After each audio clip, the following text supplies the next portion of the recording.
มาแล้วพี่น้องเอ้ย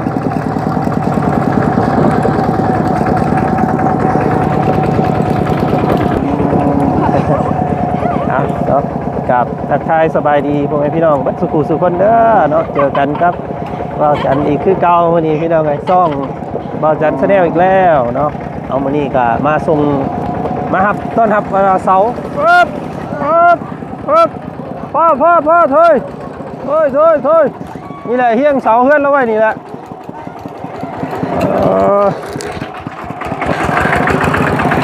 เริ่มรถไหนเลย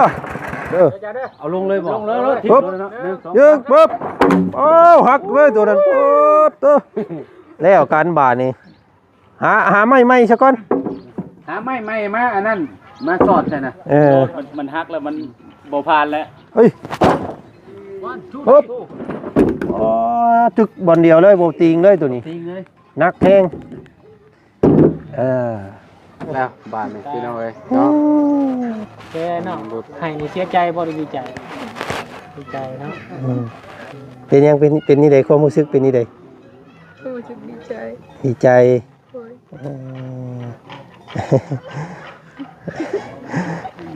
อ้าวนี่ก็อันนี้ก็เริ่มแล้วนี่ก็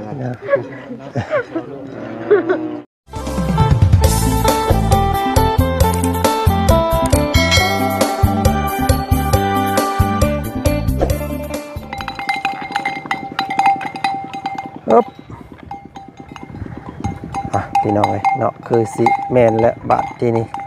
หลังจากลำรอมาเกือบครึ่งมื้อพี่น้องเนาะตอนนี้ก็สิเข้าบ่ายโมงแล้วพี่น้องเนาะเสียงจักรกลบึ้มตึมตั้มมาแล้วทั้งนั้นป้าต้องพี่น้องเนาะเสาบ้านน้องบุตรเพิ่นเนาะผุดขึ้นมาแล้วเด้อพี่น้องขั้นตอนแรกเนาะมาแล้วพี่น้องโอ้เสาใหญ่เด้อพี่น้องเนาะน้ำหน้า15อย่างใหญ่เลยพี่น้องตัวนี้ได้มาทานอะไรจบระวังเด้องัวมันเบาเนาะพี่น้องเนาะเพราะว่าเสา6 ต้นหนึ่งพี่น้องมาแล้วมาลุ้นกันพี่น้องว่าสิจบสิงามจังไดบ่เนาะเอาก่อนอื่นกับทักทายสบายดีพ่อแม่พี่น้องเนาะ FC เบิดสุขุสุคนเนาะ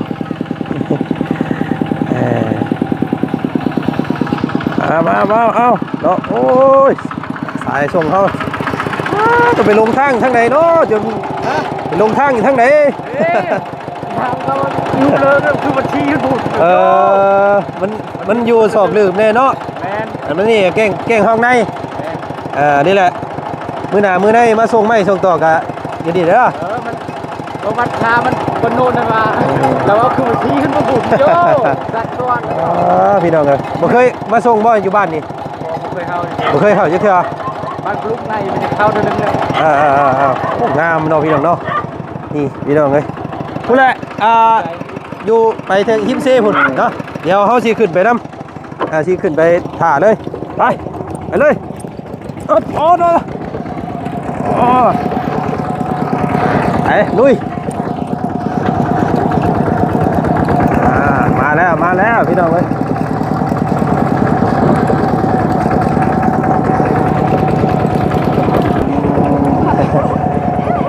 าะกับทักทายสบายดีพวกพี่น้องบัดสุขุสุคนเด้อเนาะเจอกันครับบ่าวจันอีกคือเก่าวันนี้พี่น้องซ่องบ่าวจันแชนแนลอีกแล้วเนาะเอามื้อนี้ก็มาส่งมารับต้อนรับวันเสาร์เนาะเสาเลี้ยวขวาได้ทั้งคนขวามือโดยเดี๋ยวน้องโอ้โบมีแมงเลยรอบนี้พี่น้องเดี๋ยวมาพลิกมาปีนเมืองน้ำกันเขา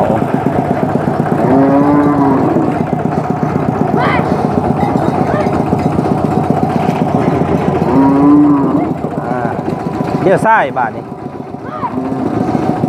แมนแหละตรงลงไปฮอดเซ่พวกเลยพี่น้องนี่เป็น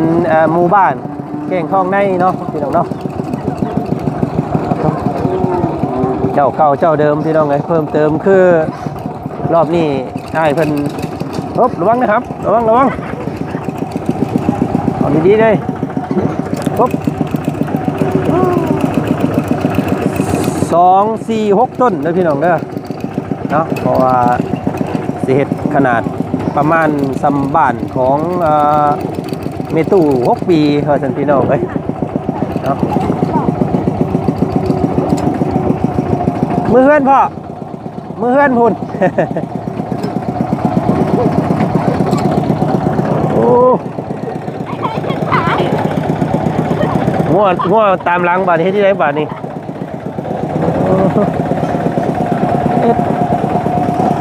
ไปมือเฮือนพุ่นลงพุ่นไปตู้พ่อเพิ่นมาย่างนี่สบายดีพ่ออยู่เฮือนบ่อันน้องบุตรอยู่เฮือนบ่ถ้าอยู่เฮือนเด้อเอาไว้หมุงใดไอ้เบิ่งก่อน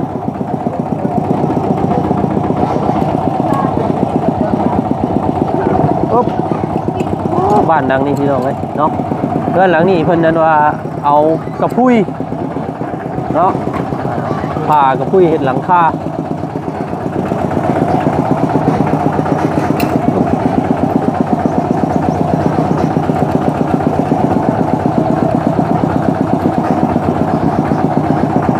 ค่อนข้างจะใหญ่อยู่หมู่บ้านเพิ่นก็ได้ประมาณ4-50หลังคานี่พี่น้องเนาะ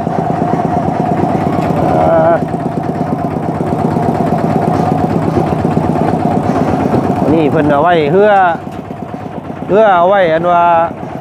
เวลาน้ำท่วมเนาะน้ำท่วมขึ้นมาฮอดที่แล้วก็เพิ่นอันนั้นพี่น้อง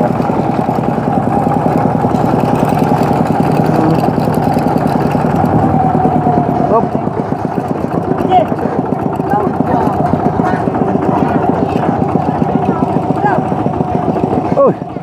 ปุ๊บ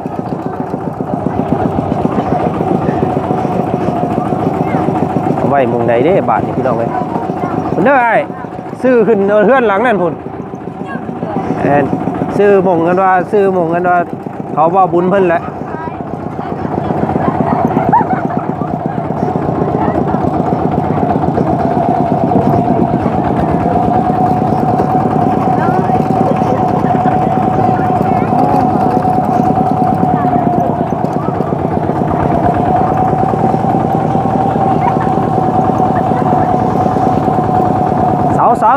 สาวมาแล้วเอาไว้ใส่เอาขึ้นพุ่นเลยไอ้ก็ได้ขึ้นพุ่นบ่ปึ๊บเอาเลยข้างในได้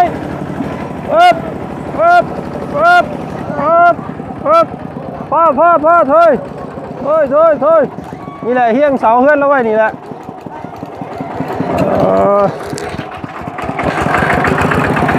เริ่มรถไหนเลย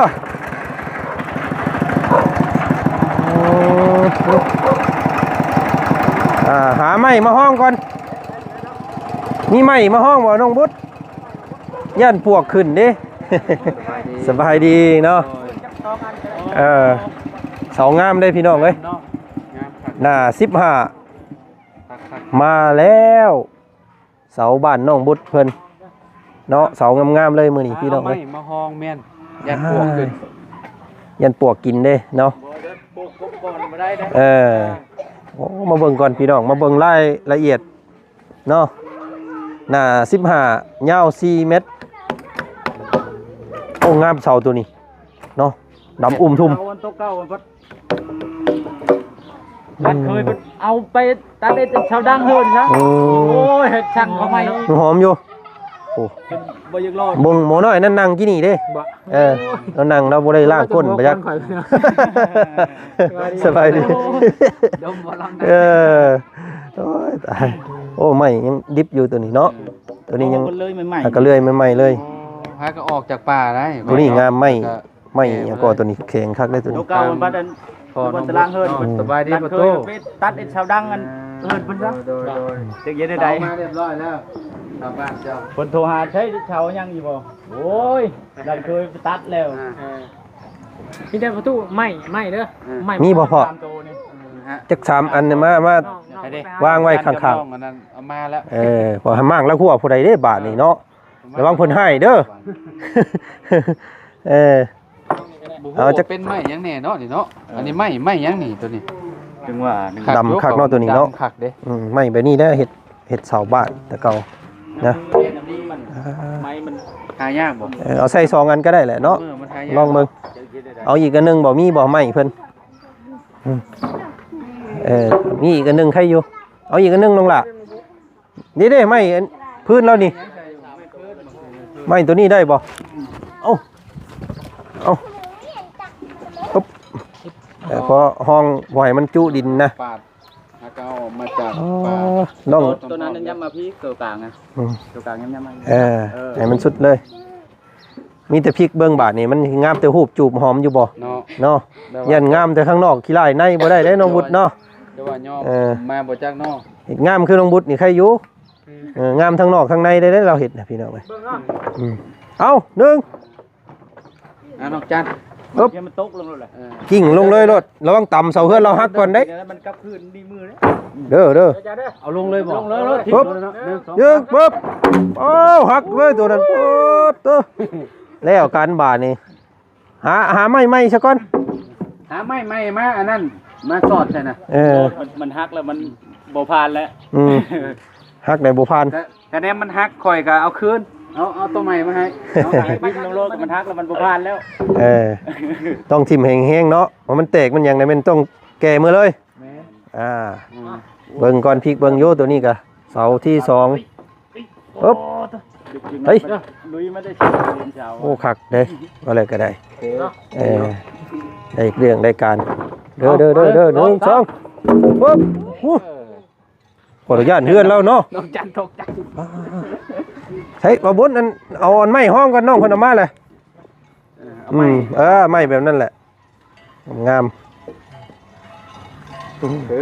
มาบาทนี่ เบอร์โตที่3บัดนี้ มาแล้วเด้อพี่น้องไงมาแล้วเนาะเสาบ้านน้องบุตรเนาะ ได้อยู่มั้งเนาะ เอาไว้กลางเอา ใช้ เพราะว่ามีได้เอานะเอาเดี๋ยวเด้อ เพราะว่ามันหายากคือเว้าแล้วพี่น้องเอ้ย คงมามีป้า นี่ป้า ก็บ่มี โอ้ อันนี้คล้ายๆคือต้นหมากเหลืองๆน่ะนี่นะ หมากกัน จะพวกนี้นี่เบิ่งคือ ต้นหมากกัน หมากหยังเด้หมากเหลืองๆน่ะ หมากกันเฮากินน่ะบ่ต้องต้นหมากต้อง โบแมนหมกตองอ่อนกว่านี้ โอ้มีแต่แนวนักๆเนาะเนาะนักได้หรอดีได้ไม่จนฮัก ฮักบาดนี่ไม่ฮักเนาะ เสาฮักนี่คือสิบ่แม่นดอก โอ้แม่นติ มาจงไปแล้วจะเป็นแล้ว โอ้งามพี่น้องเอ้ยเนาะเสารอบนี้ถือว่าร้อย ไม่นี่โคตรแบบนักเลยเนาะ เด้อเฮ้ยปึ๊บตึกบอลเดียวเลยโบติงเลยตัวนี้ จริงเลย นักแห้ง โอ้มีแต่งามๆพี่น้องอันนี้แห่งสุดยอดตัวนี้เพราะว่าตัวนี้เก่งดี ไม่ดำตัวนี้ ไม่ดำ ย่อมสีเข้าไปนี่คือเพื่อนน้องจันได้นี่เนาะสีแบบนี้นี่สีไหม้ตัวนี้ปึ๊บ วัน โธ่ โอเค โอ้งามเจ้าของบ้านเพิ่นพี่น้องเอ้ยเนาะพี่มาพี่มาอยู่เพื่อนพี่ คักแล้ววันนี้เนาะมาขอบใจน้องจันหลายๆเนาะ คักโยใหม่ไปคักอยู่บ่ พี่น้องเอ้ย คัก ไม่เส้นไม่ผู้ใดจังว่าก็กำลังงบประมาณอีกก่อนก็สิได้สำหรับเนาะ โดย เพราะว่ามารอบนี้ก็เปิดไป3.9 ล้านเนาะ 3 ล้านปลาย 3.9 ล้านพี่น้องเดี๋ยวอยู่6 ล้าน1แสนงบประมาณเนาะเดี๋ยวบริหารจัดการเบิ่งเนาะไล่เบิ่งนำ ไม่คือไม่แปรมันเนาะไม่ขังไม่ค้างไม่แป้นพี่น้อง มันก็ยังหลายอย่างอยู่เนาะ สั่งมาตามงบที่มี ตามงบพี่น้องเลยมาคือตอนนี้สั่งอันเช้ามาก่อนเนาะ ใช้ส่วนใช้จ่ายเพิ่นเฮาโอนให้บ่ เดี๋ยวเฮาโอนให้เราบ่กล้าถือได้เราย่านคนขโมย บ่ขโมยไปย่านมัน มันเฮเนาะ มันเฮียทำทาง อย่าใช้หัวหน้าโทรหามันขโมยติ้งอยู่จังไง รถจนเพ่พี่น้องไงเราส่งไม่แต่เลยเนาะจนมุ่นเบิดรถ คันเดียวคันเดิมเนาะ เนาะ แมน ก็เคยจักกันมาพี่น้องเอ้ย ทุกคัน ต้องแต่จักหน่วยตัวนั้น เปลี่ยนเครื่องใหม่แล้วล่ะว่าจักรฮะ แม่น ตอนส่งเฮือนประตู7 ปีก็ทุบเครื่องนั่นน่ะเรียบร้อยแล้วเปลี่ยนอันใหม่ มัน แล้ว โงมันเลยมันไปกับรถบ่สมบูรณ์เลย บุกบืนขนาดอยู่ไซกับไปส่งเนาะ จนจะเอาเงินหัวหน้าซื้อเพราะนั้นจบ ใกล้สุดที่ช่วงเขาใช้ฮอดว่าเวียดนาม บ่ข้ามเวทเท่านั้น บ่ข้ามเวียด บ่เข้าเวียดนามแปะเวียดนี่เขาได้เนาะ ได้ บ่ใช้แดนว่าไงกันเนาะ แปะจะได้ ไปตัวที่พี่น้องเนาะแถวตัวเมืองนี่เซโปนนี่ คือไปแดนเนาะ เอาบ่ได้มีน้ำมีในให้อ้ายเพิ่นซ้ำได้นี่พี่น้องเอ็มลงเอ็มร้อยเพราะว่าถ้าตั้งแต่เช้าพู้ ก็คือเอ็มร้อยมาเมื่อกี้ไปเนาะเทกเนาะ อ่าน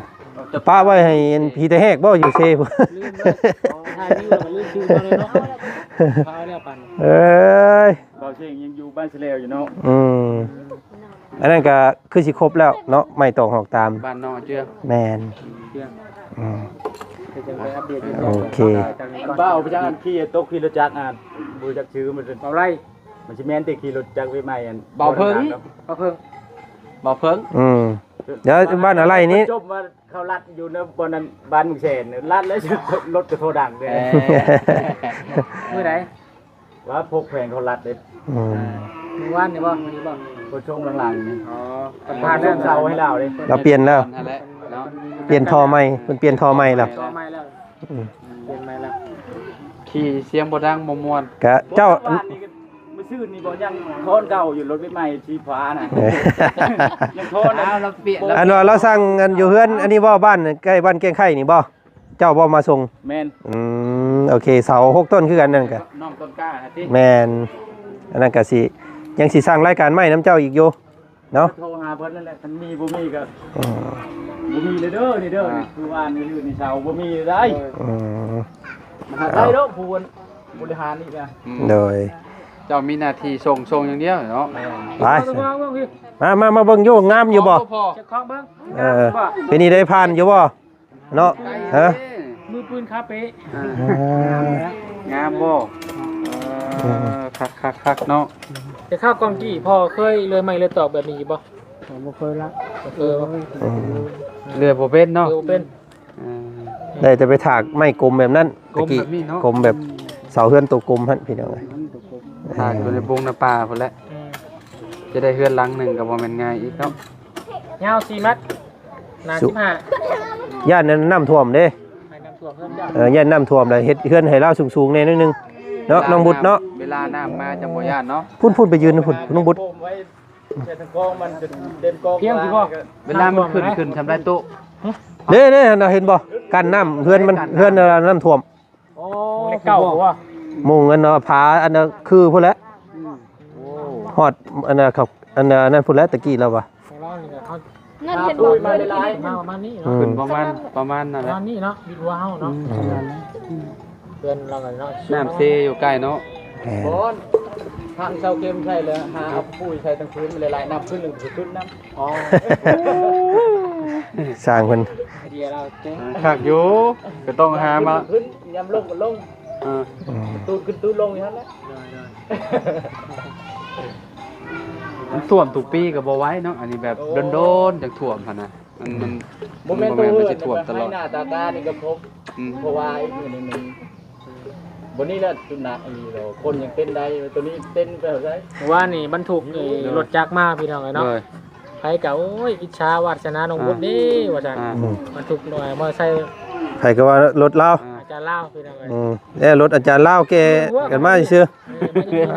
สี่สาวพุ่นยับไปพุ่นยับไปพุ่นยับเข้ามาเข้ามาในหมู่บ้านนี่ก็เจ้าสิแนมเบิ่งแล้วได้ พุ่น คิด ยับ ว่า เข้าไป เพราะว่าทางน้องๆเพิ่นนี่น้องหัวกับน้องจันนี่เพิ่นได้รถคันหนึงเด้เนาะแล้วก็ FC หลายคนเพิ่นก็ว่าคิดว่านี่แหละเป็นของน้องหัวเพิ่นน้องบุตรพี่น้องเอ้ยเนาะ แต่ของก็แนมเห็นเมื่อวานนี่ก็ดีใจแล้วไปยักเนาะแม่นบ่โอ้ยบรรทุกมาตลอดอยู่เนาะ บุษบา บุษบา แม่นข่อยตั้งให้เราบุษบา บุษบาตากลม อืม ยาวเนาะบุษบาน้อง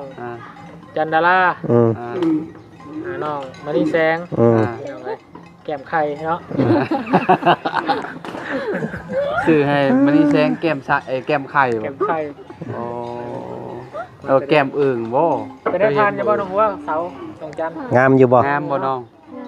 น้องบูธงามบ่เออ เจ้าของเว้ายังบ่ออกนะเจ้าของนี่มีแต่ยิ้มอย่างเดียว เป็นนี่ได้ความรู้สึกในใดแน่ นี่ได้รู้สึกนั่นเลย ฮึกดีใจเนาะ ดีใจเนาะขอระเบิดเนี่ยขอฟังเสียงเป็นของหัวใจหนะพี่น้องตุบไปยักษ์ไปนี่เนาะ ส่งตามงบก่อนเนาะเอาที่ละอย่างมีหยังที่เพิ่นสมทบมาพอได้ซื้อก่อนก็สิขย่อยออกมาก่อนเนาะเพราะว่างบมันกระเจกกระจายกันน้ำเบาลงเพิ่ม ช่องล้านเนาะ แม่น เดี๋ยวจะรวบรวมกันอีกทีนึงพี่น้องเพิ่มมาพอกันเลยนะประสานแล้วก็โดนลงกันตื่มเนาะก็จะให้ทางทีมงานทางลุงจันมาไล่เบิ่งไม้กันอีกทีนึงว่าเสียไม้ตัวได้อีกมาอีกเนาะมันจะมีไม้หาคุณ15เนาะ แม่นหักคูณ12 หาคุณ2พี่น้อง4คูณ8 กับไม่แป้นปู เป็นปูอีก อย่าง4อย่างนี้แหละสำคัญ แต่ลาวกับบ่ต่ำกว่า เกือบ 10ล้าน 10กว่าล้านพุ่นแหละ กว่าล้าน แม่ประมาณนั้น แต่ว่าตอนนี้มีอยู่น้ำเพิ่มซ้อนลงไป6เป็น8 8 บ่พอใครสร้างกว่านี้ก็ อยากให้มันครบนั่นแหละเนาะ เนาะ เพราะว่าเพิ่นมา สั่งหลายๆรอบมันก็เนาะเพิ่นก็อันนั้นเด้ เสียเที่ยวเพิ่นแหละ เที่ยวเพิ่น เขาก็เสียค่าส่งอะไรนะที่นำไปเรียนมันย่อยหารถก็เรียกบ่ได้รถหนังเนาะต้องเบิ่งพี่น้อง อืม แต่ว่ายังมีสมทบเข้ามาอีกเนาะเนาะเฮาก็สิจัดสรรซื้อทำเงินทางที่มีมาก่อนเด้อ โดย ส่วนเรื่องก็จะว่ากันเนาะแต่บ่มีเนาะความคิดของน้องตัวนี้มีจักเปอร์เซ็นต์น่ะว่าตัวเองสิได้เฮือนแล้วเฮือนนี่หรือว่าจะได้เฮือนงานนี่มีจักเปอร์เซ็นต์บ่ฮู้เนาะ โดย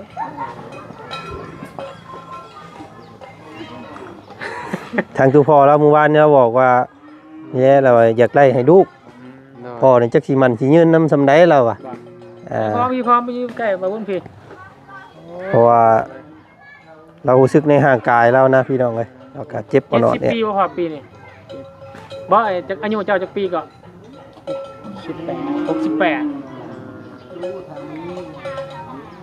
เห็นมันนี่ก็เห็นเสาเห็นทางมาแล้วก็ดีใจเนาะให้ลูกอยู่ลูกชายมื้อหน้าน่ะให้ลูกชายอยู่นี่เด้อเพราะว่าป้าลุงเพิ่นอยากเห็นเนาะ FC เพิ่นอยากเห็นหน้าตาน้องของน้องบดเนาะ เป็นแบบใดเนาะเขาก็ยังบ่เคยเห็นอยู่ แม่ บ่เห็นอยู่เมื่อวานนิดนึง บางเทื่อแล้วบางเทื่อเพิ่นมาส่งใหม่ส่งต่อแบบนี้ก็สิได้พอซอยกันเนาะมันไปรับจ้างโอ้ไปรับจ้าง รับจ้าง เป็นหยังซะเนาะ ตอนนั้น สกีไปรับจ้างตลอดบ่รับจ้างบ้านสกี โอ้อยู่บ้านสกีพุ ขึ้นกล้วยบ่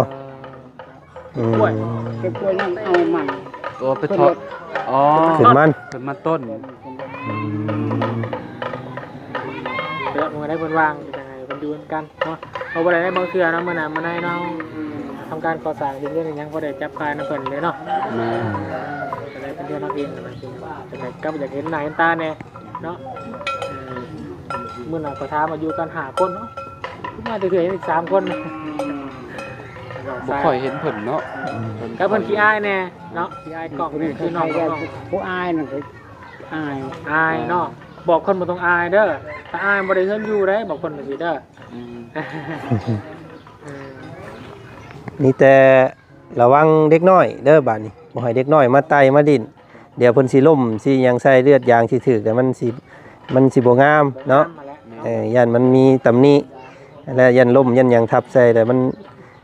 มีแนวบ่ดีบ่ให้เด็กน้อยขึ้นมานั่งดิ้นเด้อ เอาอีหยังอันว่า ก็ซื้อเชือกเล็กมัด ด้วย อ๋อ ซื้อเชือกมัดไว้ก็ได้มากิ่งมา เป็นไม้มันก็มีโอกาสที่จะคดอยู่เราต้องอันน่ะเอาเต็งไว้เต็งกันไว้ มัดคัดไว้เนาะ คัดไว้มันจังบ่เด้งไปทางอื่นเนาะ เลยว่าตอนนี้มันซื้ออยู่พี่น้องเอ้ย แอน คือเครื่องประตู7 ปีตอนน่ะ อืม มาสั่งใหม่ๆมาเลยเนาะ แม่ ปลาตากแดดบัดนี้งอ เออง อแล้วก็แตกพร้อมแล้ว อ่า หาแนวมามัดหิ้งมาเต็งหยังไว้ แม่นหายังมาเต็มไว้ ไม่จักเลยไม่ชักแตกเลย อืม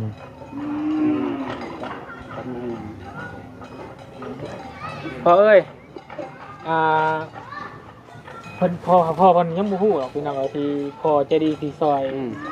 ซื้อไม้ซื้อเสาอยู่เพื่อนมาให้ขบุญสิบอกซื้อเพิ่นเด้อซื้อผู้พ่อเพิ่นดีเพิ่นสิอายุสูงกว่าเจ้าอีกประมาณ70กว่าพุ่นแหละเป็นอ้ายของพ่อรุ่นอ้ายเจ้าบ่สิให้เบิ่งฮู้เพิ่นเด้อขอบุญทงสิเพิ่นเด้อหน้าตาของเพิ่นเนาะดีเป็นซอยน้องบุตรนี่แหละพี่น้องเป็นหุ่นอยู่แล้วเนาะนี่จากว่าเล่าไพ่เถ่าฮะยืนตรงนั้นเล่าเถ่ากับเจ้าเนาะตัวเล่าว่า70 ปลายปีพี่น้องเนาะของเป็นดีสวรรค์เขตนี่แหละเป็นอีต้นเนาะ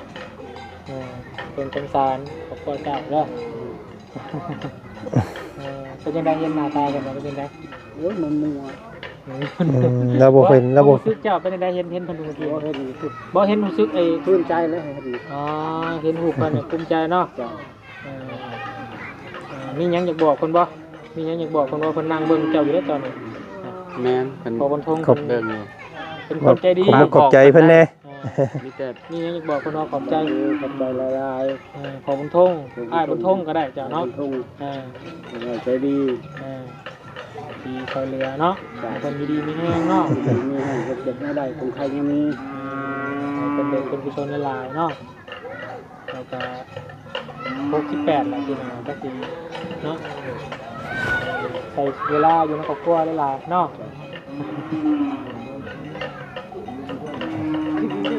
เราสิให้แต่พี่น้องเอ้ย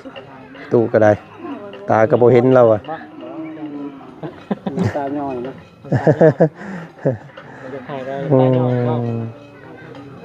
ดีใจน้ำเด้อดีใจน้ำเด้อขั้นตอนแรกนี่ขั้นตอนแรกเนาะน้องหัวกับแต่รุ่นกันน้ำตาอย่างไรน้ำน้องหัวกันดีใจกับน้องบุตรเนาะพี่น้องเคยฝันอยู่ว่าตัวเองที่มีจุดนี้ที่ว่าจะมาสอนเคยคิดอยู่ป่ะไม่ได้คิดเลยจะมาอยู่เนาะคือช่วงเห็นลูกๆมาถ่ายทำแบบนี้คิดอยู่ว่าคิดแล้วลูกมาแล้วคิดรถคิดได้รถคิดได้รถอย่าให้พบวางตัวเองลาเด้อมันไหวมากเลยอย่าให้ชุ่มลูกเลยเด้อบ่ได้ลูกกายเป็นในน้ำสะพานบุญเนี่ยซอยกันทุกแล้วบ้านนี่พี่น้องเอ้ยเนาะแกเนาะให้เสียใจบ่ได้ดีใจเนาะเป็นยังเป็นนี่ใดความรู้สึกเป็นนี่ใดรู้สึกดีใจดีใจ